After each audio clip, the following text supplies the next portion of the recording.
As a business owner, what are you supposed to do with renewable energy or solar panels or batteries? Does it really have a place in your business?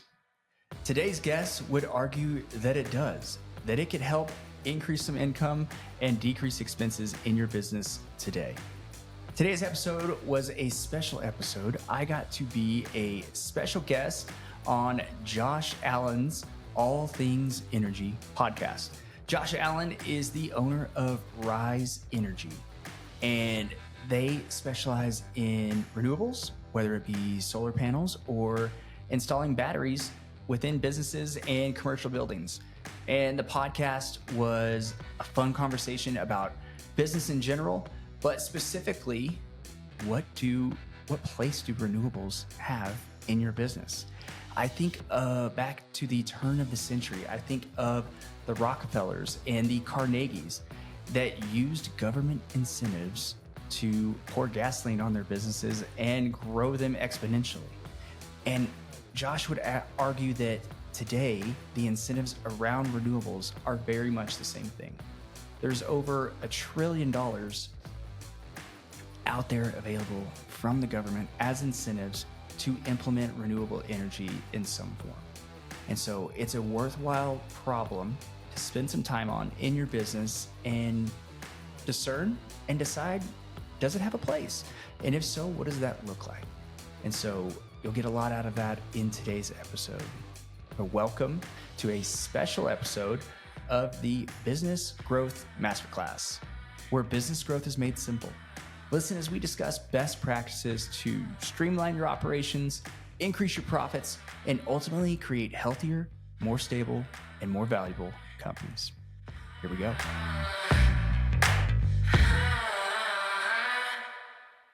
Welcome to the All Things Energy podcast. This is Josh Allen, your host. We're here to power up your understanding of the energy industry with some electrifying topics and some stellar guests. So we're jumping right into it. I'm super excited to have our guest today, Albert Gillespie with Stag Capital. Albert, welcome to the All Things Energy podcast. Thanks for having me. I'm excited. Yeah, absolutely. Well, we're going to kind of jump right into it. Albert and I have known each other several years here in Lubbock. It's not a huge community, although it's growing. And but he and I both have lots of shared passions in the business community. I think we were both on a leadership group with Kathy Crockett. Oh, yeah. Lead Well. Yep. Were you in stuff with LCU connected to her? I was. I went to, that's where I got my undergrad, 2006 to 2010. And they couldn't get enough of me. I'm on, yeah, right. Well, I couldn't get enough of them. There you go. You're giving back. Giving back. I'm on their board of trustees and, man, just soaking up everything I can. Well, Lubbock Christian is growing like a lot of West Texas and Lubbock and elsewhere. So it's great to see that, really. Speaking of Kathy, I need to have her on this podcast. She would be another great conversation. You do. So you do.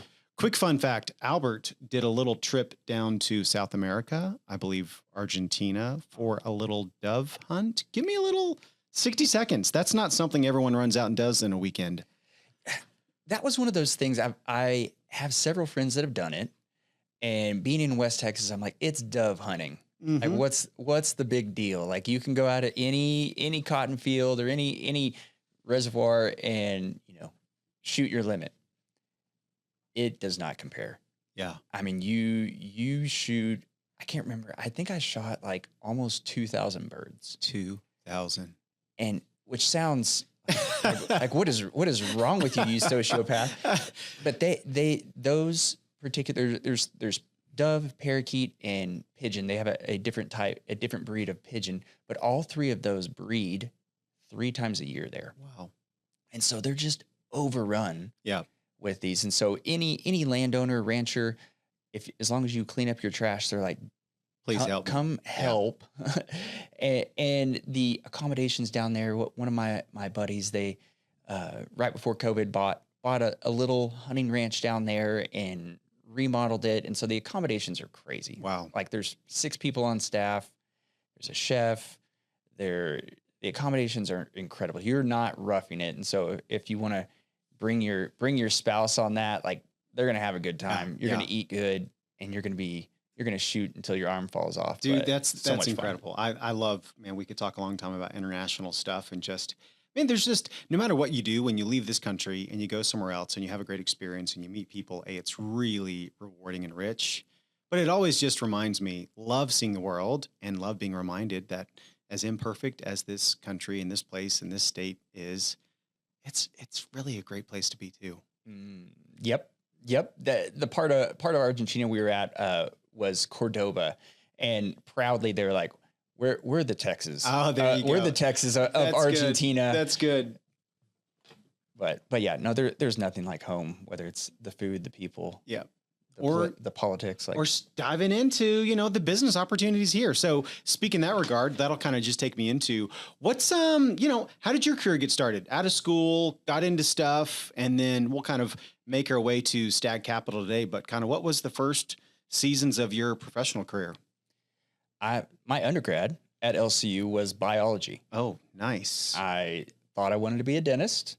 Went on a ton of international mission trips in my undergrad. Yep. And come to find out, that's not what dentistry is. It's not traveling the world, going on adventures. And I didn't get into dental school. And so I worked for a medical device company to build my resume to try to get into dental school. And I'm a curious person and want to continue to progress in whatever I'm doing. And so I asked multiple times for different roles, trying different things within that medical device company, and found that I had talent and passion and enjoyment of the business side of things. Yeah. So that's when I moved away from science and pursued business, started reading business books. I've read, close to 400 business books.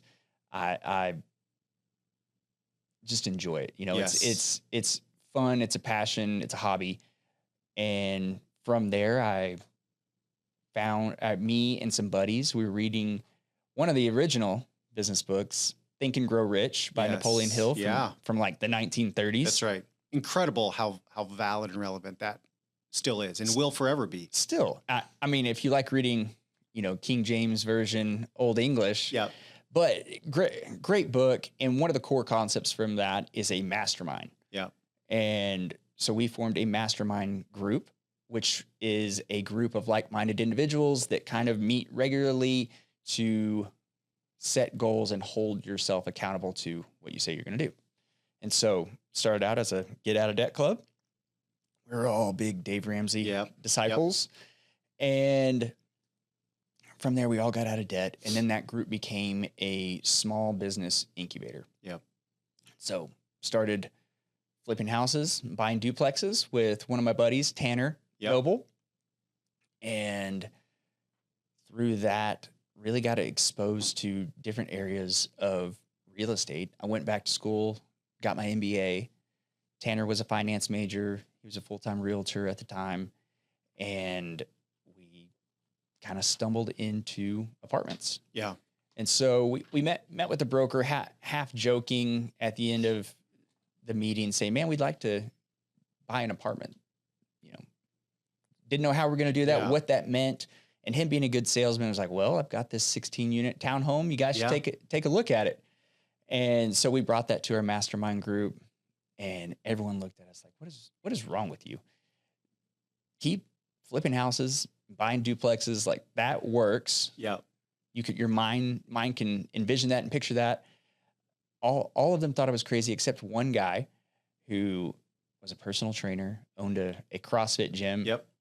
Steven, right? Steven. And he was my first CrossFit coach. Really? Yes. Really? Absolutely. You had enough of them, you moved on? I was getting too old for all the CrossFit movements, all the, muscle ups and other things that cause your shoulders to pop out of socket and so forth. So I had to graduate onto a less impactful exercise. That's a young man's game. But yeah, Steven, and he had some personal training clients that he was like, man, they're in oil and gas and they've got a private jet. So I think they have money. Yeah. Maybe they could be investors in that. And really just got our minds together and really, all of us have such different personalities. And so we just really saw the mastermind at work, getting creative, figuring out how to solve problems. And so we bought that first deal. All of us put our life savings into it. Our spouses are incredible and trusted us. And, you know, we busted our tails nights and weekends. We all had full-time jobs, and we busted our tails and grinded and sold that deal 13 months later, and everybody did really well. And then your mind sees that you've done something, you've done what you say you're going to do, and you kind of get to that next horizon, and your mind lets you think a little bit bigger. And so slowly but surely, we went a little bit bigger. We bought a 40 unit, then 100, then a 200, then a 300. And all throughout that time, all three of us are constantly pursuing better and growing. And how do we get more excellent at this? And so we've gotten super plugged into the apartment association, super plugged into LCU, and continuing reading, continuing to learn and perfect and improve our craft. And so we've done that for a decade. And this is not dentistry. It's not what 18-year-old Albert thought he would be doing, but through trying things and figuring out what I enjoy, what I don't, what I'm passionate about, what I'm not, I found something that is a good use of that. It looks like me being a good steward of what the circumstance and talents that God's given me. And I hope to be doing it till I'm in the grave. You know, I'm going to pick at a couple of things you said, because one of the things I love about this podcast and what we try to do and I try to do is to really drop some what I'll call professional development growth tips, thoughts for any type of audience that's listening. And a couple of things that I heard that I think is so valuable and important for, I'll say any generation to pay attention to, but I'm specifically speaking to this 20-something generation that feels enormous pressure and stress to figure life out, do what they're going to do, you know, get their whatever it is going. And I think some of it is a little bit misleading in the Instagram world of have it all today and figure it out by the time you're 22. And if you don't, you've ruined your life. And what I heard you saying is you went down a path, obviously academically, biology, and that didn't line up. The door didn't open. And to a lot of people, it would have been, and certainly probably to you, a lot of disappointment. But you made a decision. You used the word curiosity, which I love. That has been an earmark of my life, is to follow curiosity. If I could plant a seed inside of a lot of people, it would be just be curious and ask and inquire. And so your curiosity took you down a path you didn't expect, i.e. begin to open up some doors, and you begin to feed your mind with ideas, thoughts, education, people, masterminding. And I just think in this world of have it all today, you didn't get it all in one day. It took months and months and years of planting into and trying and failing. And I think that message, Albert, is so important for 18-year-olds, 22-year-olds, 35-year-olds, quite frankly, that are feeling frustrated and stuck. And I don't know what I'm doing. And it's like, it's okay. You don't have to have it all figured out when you're 24 or 27. I think that's, you hit a pain point that I feel super passionate about is on social media, business ownership, entrepreneurship is like glorified and put on a pedestal as this, like, you're going to be this unicorn and build this, $100 million business. And that's just not realistic at all. And the other side of that is entrepreneurship, business ownership is one of the most stressful, difficult. Oh, come on. It's just like wake up and it's in your lap. No, it is. I mean, it's lonely. Yeah. You doubt yourself all the time. Even the guys that are light years ahead of us, like that's still a thing. Yeah. You're still going to doubt yourself. You're still going to second guess your decisions. And a lot of that is just growth. Like you are trying new things. You're on that leading edge, following curiosity. And what I would say to the 18 and 22-year-olds is like, try a lot of stuff. Exactly. Work crazy hours. My entire 20s, I had at least 2 jobs. Yep. My entire 20s. And my wife and I, we affectionately, loathingly refer to that as that was our med school season of life. Yep. Where you're going to grind. You're going to work 80 hours a week, and that's okay. That's okay for a season because you need to build a foundation of knowledge, experience, relationships, resources, talents, giftings, things that you don't like, things that turn you on, that's passionate about. Yeah. You don't know that stuff unless you just get in and try and fail, pivot, adjust. I have this picture in my brain that it's like, it's hard because it's intangible. And we live in a world that is just so, I got to touch it, see it, the bank account, the success, the promotion, the title, the label, the whatever, the cars I drive. Like if it's not tangible, it's not real in a lot of people's lives. And I just think there's a season that you're describing that is you're stacking and building a bank account of everything. You just use the words of knowledge, a bank account of experiences of where you're actually good at stuff. You've got giftings that, work well, stacking relationships, knowledge, connections, what works, that is, I'll be honest, that is incredibly valuable assets. If I use a business term, it's a bank account that you can stand on. You can't really show a lot of people because it's internal. It's a little bit intangible, but the translation into the next seasons of life, I'll use the phrase, I think it positions you to begin to accelerate in the next seasons, what you're doing. So huge believer in that. Yeah. And you need to develop real marketable skill sets, right? And so regardless of what career you're trying, what industry you're trying, if that doesn't wind up working, you've still developed marketable skill sets that are valuable to other people because you can serve them better than they can serve themselves. Absolutely. And so, that's the minimum wage job. Like that serves a purpose. Like you're growing, you are changing, you are developing into someone who can better serve other people. And you're not meant to stay there. No. Right? No. We are supposed to continue to learn and progress and grow to serve people better. I'm going to use a description I heard, in my early probably 20s. And it's kind of like, how do I know? And this is kind of the question. How do I know if I'm functioning in something that I could have some longevity around, right? Because when you're trying a lot of stuff, you're going to try some stuff and some of it feels heavy.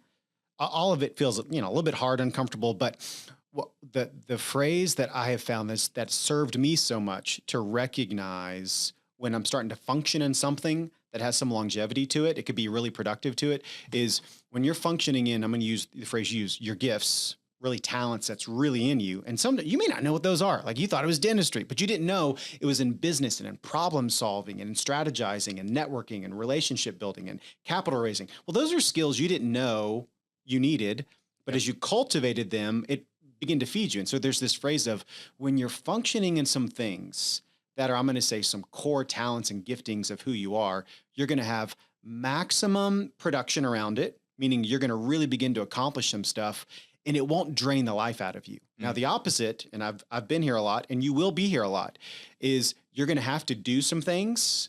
But the telltale sign for you is that if you're exerting a lot of energy, a lot of time, and it's just draining the life out of you and you're not seeing much productivity from it, that may be a sign that area of space is not right for you. I was an accounting major. I got my CPA. I worked in the tax industry. And so I had academic and professional knowledge in a very necessary, skilled, valuable industry in the world, accounting and finance. Yep. But it drained the ever-living life out of me when I sat down in an office for 8 hours a day doing taxes. Was paid well for it. I had opportunities to grow into it, partnership opportunities. But the idea of doing that for longer than the season I did it in, and it was a telltale sign for me. This is not, I could, right? I could have built my career in that whole thing. Yep. But oh my gosh, I would have been miserable. And I think those are, again, some things to begin to pay attention to as you're growing in your experiences and careers of life. I would add to that, there are seasons that macroeconomically, bigger picture, are harder than others. And we're in one right now. We're in one right now. And growth, I will always continue to pursue more and more self-awareness, because I am flawed. I am a sinner. I am so blissfully unaware of myself often. But pursuing self-awareness, there is discernment in that over time, where you can discern, is this just a hard season? Or is this something that I'm not gifted and isn't where I need to be? And that just takes reps, time, discernment. Yeah. Again, we could talk on this thing for a long time, because it's deep in us, but it's like you can't fast forward through seasons. Now you may try to, but it'll burn you. It'll absolutely burn you. And so being willing to persevere, which is a word we don't like to dwell upon. I don't want to persevere. I don't want to sweat. No, it's really valuable. So I'm going to shift and kind of ask this question. In the opportunistic world and how you look at it, tell me a little bit about, Stag Capital. Tell me a little bit about what opportunities are exciting you in your world, and maybe as it relates to West Texas, or just, the economy in general. Yeah. So we've had quite a few developments in really just macroeconomically putting pressure on our industry, and what we do. It requires you to innovate. Yes. And so in the last year, we've started a couple of new ventures.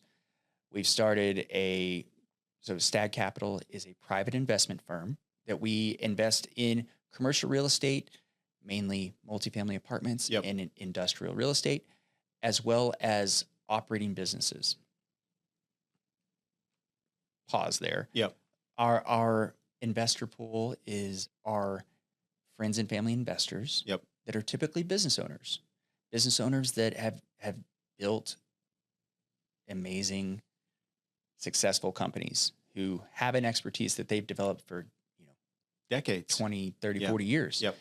And through those relationships, as they grow their companies, as they grow through acquisition of other companies, we have been able to become a strategic partner with them. And how can we help pour gasoline on that fire and be strategic capital for them to grow? Organically exploring that, Tanner went and got licensed to be a business broker. And so last October, we opened up the West Texas office of Transworld Business Advisors. And that is a business brokerage to help business owners buy and sell businesses.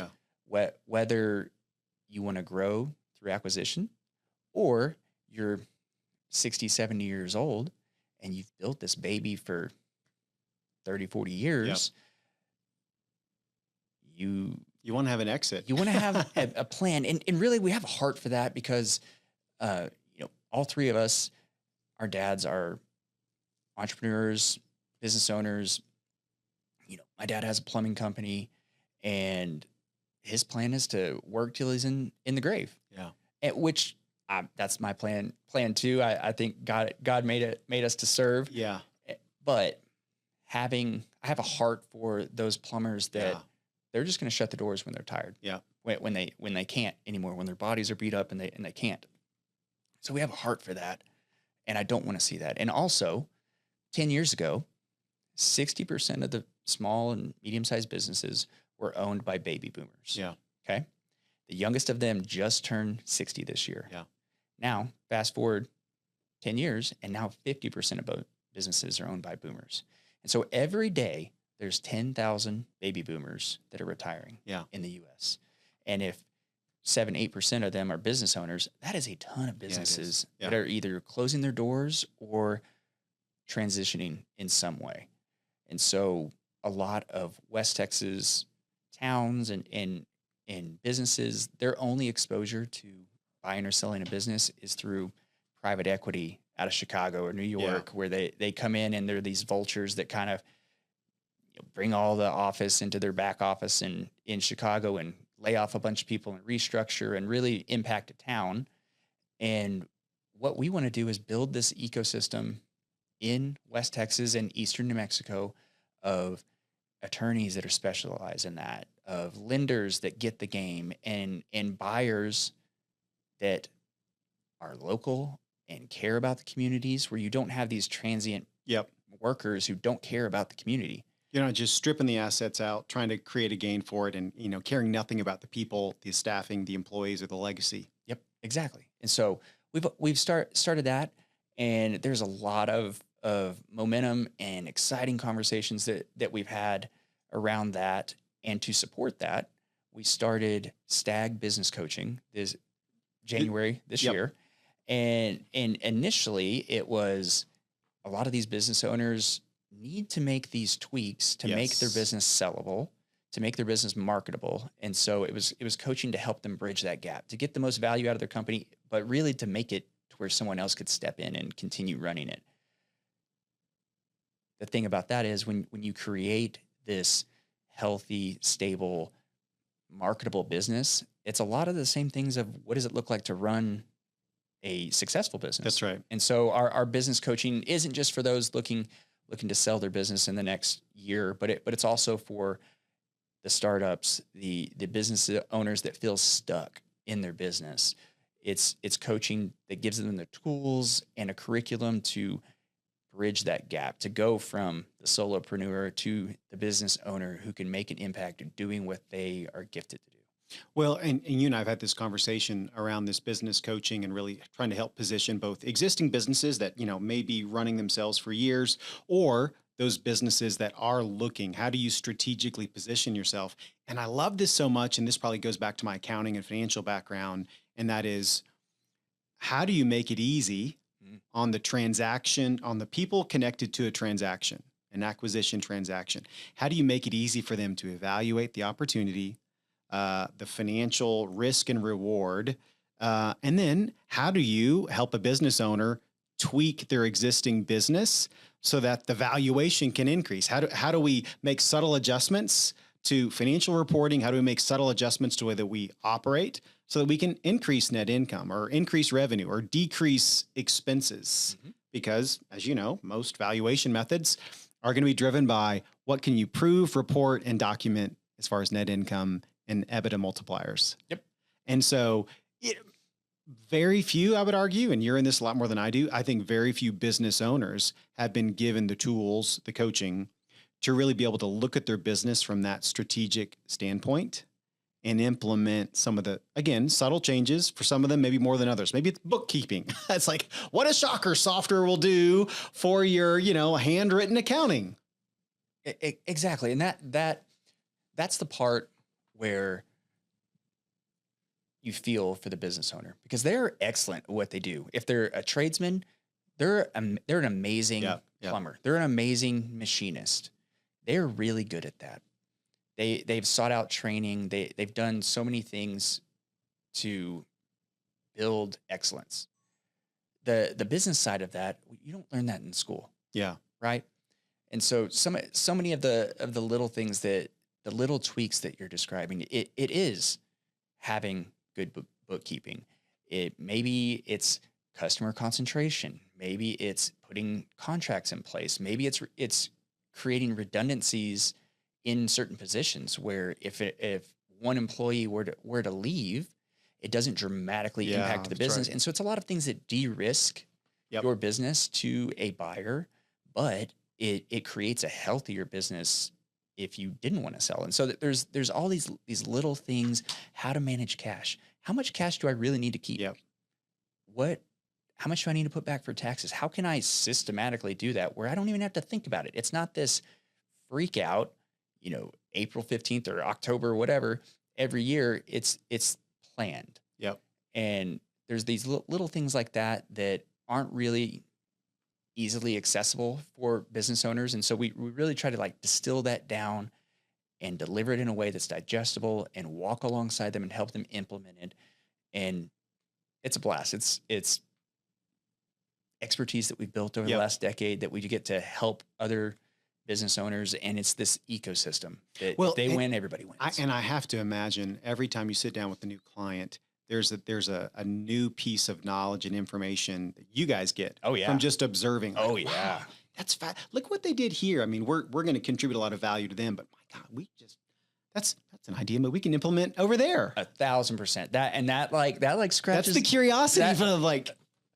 That scratches that little itch in the back of my brain of like, at this point reading books, I'm reading some pretty obscure books. There's only so much you can read that I'm looking for one golden nugget. Yep. And so now with all these business owners, it's like, okay, what's that one golden nugget? If it's some farm and ranching operation, my in-laws are farm and ranchers. My side of the family, they ranch. And so it's like, okay, what little tidbits can I learn from this that I can bring to them and help them? And there's so much, and it's never ending. And that's the piece of the business that I didn't know that I would enjoy. I'm right on the fence of introvert, extrovert. Yep. One-on-one conversations like this energize me. I enjoy it. I want to hear people's story. I want to hear what excites them, what scares them, what they're doing about that. And so I'll say, and this is to me a really perfect kind of intersection into why we're sitting here today, quite frankly. And that is, as a curious, entrepreneurial, business, financially minded person, I kind of had this aha several years ago when I got introduced to my business partner here at Rise Energy, that energy has a greater and greater impact in businesses. Mm-hmm. And I would argue there's maybe not a single business that doesn't have some type of, you got to turn the lights on, AC, whatever it is. And my brain really that got so excited about this, and so I'm going to pick your brain in this regard, is if we as a business can find subtle tweaks, modifications, adjustments, assets, technologies that can shrink the cost and exposure of energy, it's going to have a bottom line effect in net income, increase valuation, increase cash flow, blah, blah, blah, onward we go.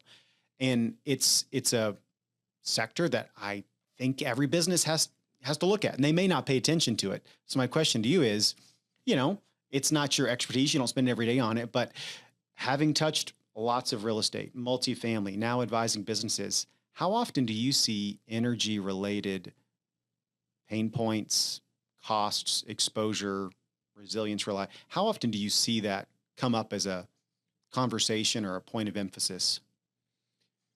Let me take a step back before I address your question. I'll try not to ramble too much. So in reading, there are kind of these titans of industry from the early 1900s that built these empires, whether it's Carnegie, Rockefeller, like all of those poured gasoline on their empire by the building of the railroad. Yep. Okay. The building of the railroad in the early 1900s, there were a lot of government incentives to go and build out this infrastructure that benefited the whole country. The whole country. Yep. But they used those incentives as a tool for their business. Okay. There's been multiple iterations of that, whether it was, the telephone, whether it was electrification of the entire U.S. Like there's so many different iterations of that. I think right now, what is the government? What is the biggest government incentive program right now? And it's renewables. Okay. So I think it is a tool. I haven't figured out quite how to use it yet, but I think it is a tool to pay attention to. The tax code, like it or not, is written to incentivize the private sector to do work that benefits the public. Yep. And so the government is incentivizing that. They want us to provide housing. Here's a tax incentive. They want us to provide energy. Here's a tax incentive. And so it's a carrot, right? Rather than a stick punishing everybody, it's this carrot to incentivize people. And I think that's so much more effective. If you're training a dog and you beat him, how much more better trained, better temperament is when you are using the carrot or using the treat to encourage a certain That's right. That's exactly right. Certain behavior. So I say all that to say, it's something to explore. It comes up, us being in West Texas, there's a lot of oil and gas business owners, mom and pop oil and gas businesses all over West Texas and eastern New Mexico. There's different places that renewables or conserving, being as efficient as possible, there's a place for that. I did a pretty substantial deep dive, and this is something I want to continue doing into solar in particular. About 2 years ago, I read like 6 books. I went to a couple of conferences, met with a bunch of different contractors all over the US, really. And I haven't figured out a business case that makes foolproof sense for what we are doing yet. But that's the math equation we have to figure out. That's exactly right. We have to keep meeting with people. We have to keep, massaging that model and figuring out how to make it work, because there's so many incentives, government incentives there, that there's $1.7 trillion out there. That's right. And so figuring that equation out is important. I think it has its proper place, big picture. There's only so many raw earth materials available right now that we can electrify everything. And so I think, oil and gas, natural gas, whatever, like that will always have its place. And renewables also have theirs. And we're not where we want to be yet. And so I think it takes continuous conversation, openness and conversation, curiosity, and it has its place, but I don't know exactly what that looks like yet. Well, and I think this, I'm more knee deep into the renewable space, clean energy space. And I would even say a year and a half ago, there was a lot more emphasis on our team on really finding where the solar energy asset can be most deployed, maximize the return, efficiency, et cetera, et cetera. But I'll just say this, in the last year and a half, just even our own team, we'll always have, the tools and resources to deploy solar, and it's going to have its places. But there's been such a dramatic shift in incentivizing and maximizing the battery asset. And I've made the argument, and I feel pretty confident in saying, I think the battery technology, the large scale battery, the medium scale battery, the utility scale battery, will probably have the biggest impact for energy related, both from the grid standpoint, but I'll give you a quick little example right now. And this is where super interested in trying to help businesses understand this. And that is, we can now go to a business and say, hey, how about we lower your cost of energy by 15 to 30%, right? And depending on who you are, energy may be a 5% of your total budget, 2%, maybe 15% of your budget, right? It just depends. Energy may be a big portion of your budget. So if we can shrink that by 15, 20, 25, 30%, that's a pretty significant bottom line additive, multiplier factor to it. Well, how do you do that? Well, what's super fascinating now is that we're going to go with the business and say, hey, our team is going to pay for, invest, own, and install a battery on site to your facility. And we're going to pay you several $1,000s a year, guaranteed lease payments, so we can have a parking spot. Do you have a parking spot that would possibly not be used that we can drop a battery system on? Maybe 2 parking spots, depending upon the size of the battery system. And in exchange for doing that, we've got several things that we can bring to your business. One is we're going to pay you several $1,000s a year for the lease of that parking spot so the battery can be there. You have no cost for that battery. We'll pay for it. But by allowing us to have a battery attached to your facility on its own meter, now we have behind the scenes an energy trading desk that's going to use and monetize that battery. And when energy prices are high, that battery is going to be discharged to the state. We're going to get paid for it. When energy prices are low at night, we're going to recharge that battery. So that battery is just going to be literally like a cash machine, an energy machine, spitting out energy when prices are high and recharging when prices are low. And because we have that monetized tool that you allow us to put on your site that we're going to pay you for, that revenue that we generate is going to allow us to give you a lower cost of electricity. Okay. I have a million questions. Okay. So this battery, is on site at whatever business, and you're recharging it at night from the grid when electricity cost is lower, That's right. and then shooting it back into the grid when Prices are more expensive in the afternoon. yeah. Oh, okay. And so See, that's new. we're going to control that with our energy partners. Okay. And, quite frankly, from a business opportunity standpoint, the return we make on that battery, because the government gives us massive tax incentives to install those batteries. Yeah. But what we can give to the business is really kind of a couple things. We'll just give you a lower cost of energy. We'll lock it in for 10 years. Like if you go out to the markets and you try to go do an energy price right now, they might give you a good deal for a 2 year, 3 year, we'll give you a 10-year contract. So depending on the length of your business, that may be attractive. Well, also, and this is a little less critical here in West Texas, but if you're down near the Gulf, Houston, anytime there's a power failure event, a grid outage, a weather event, you've got a battery that whatever energy is left in that battery, you have access to it. And when it recharges at night, you have access to it. So in power failure events, you now potentially have some additional backup power that you didn't have to pay for. Yeah. We own that, but it's connected to your site, so you have access to that. And then if you're a business and you want to own an energy asset, okay, great. We can go into partnership with you, and now you can help pay for and own that asset, generate a return on that investment, as well as have the lower cost of energy, guaranteed lease payments. So again, just a shift in the last year or so is huge. Looking at a new asset in the renewable space that allows us to bring several, I think, attractive solutions to businesses, organizations, churches, nonprofits. That is a huge change in the last 18 months. Yep. And so what is a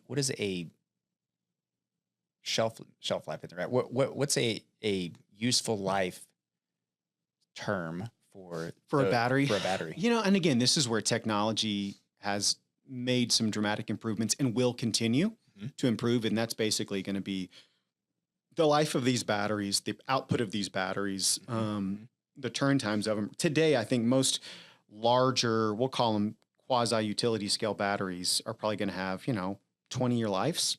That's great. Yeah. Okay. I mean, it's a pretty chunk. I mean, when you look at the ROI on these batteries, it's significant. You're going to get your return back pretty quickly, from an investor standpoint, and we can leverage the cost of the battery with low cost. Anyway, it's just my investor brain, both as an asset you can own, goes bonkers, but really deploying an energy solution to the business, to the organization, to Lubbock Christian. I mean, I'm just, literally fill in the blank of who you want to help deliver some lower cost of energy, guaranteed income sources, so forth.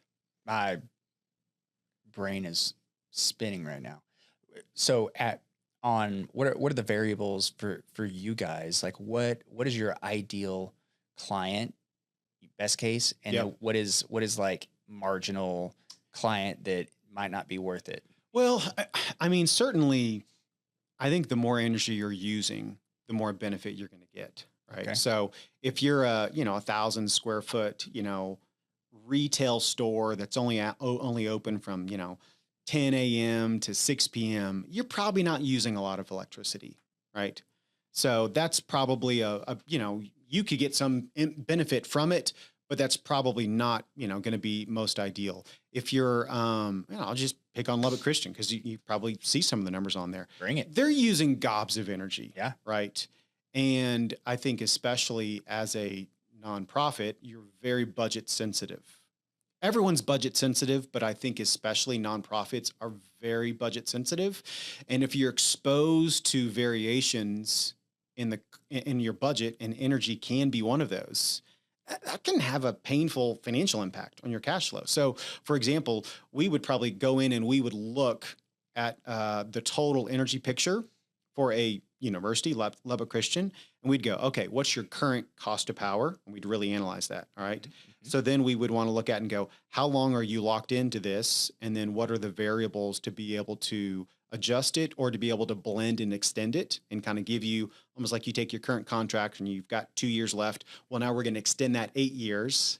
So now you've got a consistent budgeted cost of electricity, and compared to where you currently are, and we'd kind of budget if inflation is 3%, 4%, 5%. Here's where your next contract probably would be. But instead of this higher cost, now we're going to drop it all the way down to here. Mm-hmm. So you can really fix in, and here's how much we're going to pay you every year in thousands of dollars of guaranteed. We call it lease payments because we're basically leasing a parking spot or 3 parking spots or however many we need. And you've got access to some backup power. So we kind of do an analysis on what's your current cost, what's your current usage, what do we forecast and think those may be whenever you've got to go into the next one. And for a lot of people in Lubbock, especially when they signed contracts this past February, they signed 6-month, 12-month contracts because it's like, we don't want to lock ourselves in too long. We want to kind of get a feel for it. Some people signed longer, probably, but depending upon when their contracts are coming due, you know, a lot of people have got to sign a contract again in 5 months, 6 months. So those are a lot of the customers we're already talking to saying, hey, before you sign something, at least let us put this option in front of you. And I think it may shock you how valuable it could be. So paraphrasing what the benefits that you've described, you're looking to decrease their electricity bill 15 to 30%. Yep. Okay. And then on top of that, some kind of lease payment for the space that is occupying. That's right. And then you're putting a contract in place for some locked in lower rate for 10 years. Yep. That's awesome. Yeah. That is what entrepreneurs bring to all of these problems is how can the private sector, how can we tweak this? How can we deliver something as efficient as possible that creates all these different wins because everyone's incentivized. Yep. The incentives are aligned, and that's like what an entrepreneur, and I love your creative brain and curiosity of like, how can we keep tweaking this to align benefit, to align incentives? I'm even just thinking, if you're looking at selling your business in 6 months, in 1 year, in 3 years, I mean, again, if I'm looking at buying your business, right, I'm going to pay attention to a lot of things. Yeah. And I'm going to go, okay, here's the cost of real estate taxes today. Here's what it may be tomorrow, right? Here's the cost of this today. Here's what I've got to forecast it to be tomorrow. Right. Okay. And energy, again, depending on what your business is, it may be a small line item in your overhead. It may be a bigger portion of your overhead. And I'm just thinking, it would make your business more attractive to me as an acquirer if there was a locked in fixed cost of energy for 3 years, 5 years, 10 years. Yep. Now I don't have to guess what that line item is going to be in 2028, 2030. It's locked in place. So as a business planning tool, as a valuation tool, I don't know, my brain's just going, that alone would make sense. I'd want to have something fixed and locked that I can present to my acquisition partner to go, hey, you don't have to worry about this. Yeah. Listen up, manufacturing clients, machine shop clients. Listen, like this is one of your biggest expenses right here. How can we be a little strategic and put some effort towards one of your biggest expenses? Yep. That's great. That's brilliant. And why we need creative, curious minds continuing to pursue things like this. And I think, we could probably talk forever and we've probably run past our time. So I'll kind of wrap a bow around. No, this is great. This is why we love these talks. Well, I'm going to honestly have you back on. We're going to just talk about other stuff. But what I love about this conversation today is that you're taking the skill set, the knowledge, the relationships, experiences you've had in the business development world and really applying that in small business coaching, strategically helping to position them. And that's a niche. That's a critical niche, especially in our baby boomer retiring generation. We've kind of taken our niche in the energy space. And I'd argue both of those affect every single business out there. At some point, you may sell it. Today, you need to find improvements in the way you're running your business. Every business, I would argue, has some kind of energy exposure. And so I love learning and being connected to people like you that have the niches that really impact business, serve communities and people, and it's really rewarding. So thank you for joining us today. Man, thanks for having me. I enjoyed the conversation. I appreciate your constant and never-ending pursuit of excellence and serving people more. We need we need people like that, especially in difficult times like we're in right now. Yeah. Yep. You got to get scrappy. You got to serve people. And I appreciate you. Yep. Well, listen, ladies and gentlemen, Albert Gillespie, Stag Capital, he's definitely going to be back on because we've just got far too many things to brainstorm around.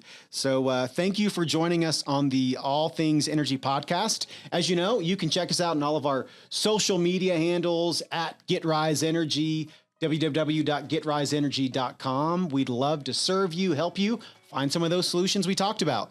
Until the next time, thanks for listening, and we'll catch you here. Well, I hope you enjoyed that episode. I loved that conversation. I felt like it could go on for hours. And if you got something out of it and you want more where that came from, go ahead and click subscribe and come back for the next one. And if you're a business owner that feels stuck in your business, that you can't work on your business, go to our website at www.stagcoaching.com and click in the upper right-hand corner to take our free business assessment. In just a few minutes, in just a few questions, our business assessment can help determine what's going right in your business, what's going wrong, and what you can do about it. It's free and it's on our website, stagcoaching.com. Thank you, and we'll see you on the next one.